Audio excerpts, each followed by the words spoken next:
নবীজি বলেছেন, কেউ যদি ভাঙ্গা অন্তর জোড়া লাগায় তাকে বিনা হিসাবে জান্নাতে দেবে। তাহলে কেউ যদি জোড়া অন্তর ভেঙে দেয় সে তো বিনা হিসাবে জাহান্নামে যাবে। সেজন্য আমি ভাবছি আমি কখনো আমার নিজের অজান্তে কারো মন ভাঙলাম কিনা, এই ভয়টা আমি পাচ্ছি। আজকে আমরা একটা সিএনজি ওয়ালাকে ঠাস করে থাপ্পড় মেরে দিই, এটা রিক্সাওয়ালার পট করে কলার ধরে ফেলি, এটা এতিমকে রাস্তাঘাটে ধরে ইনসাল্ট করি, একটা গরিব মানুষকে চেয়ার থেকে নামিয়ে দিই,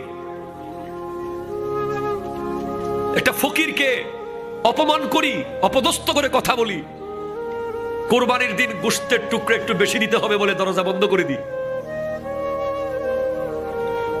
কত অন্তর আমরা ভেঙে দিই, কতজনকে মায়ের বুক থেকে আজ চলে যেতে বাধ্য করেছি আমরা।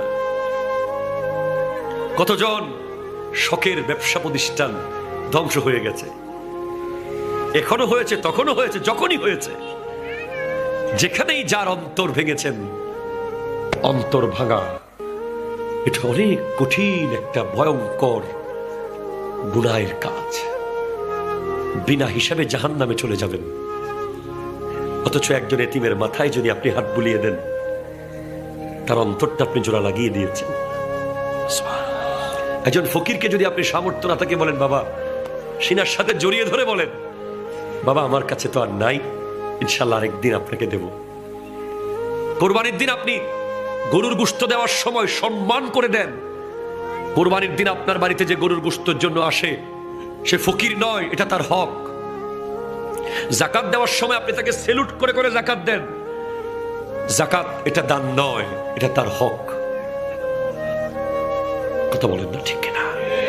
মেজবানের টেবিলে শুট বুট আর নোট দেখলে গোশতের বাটি বাড়াই ফেললেন, আর গরিবদের জন্য ডালও থাকলো না, এটার নাম ইসলাম নয়।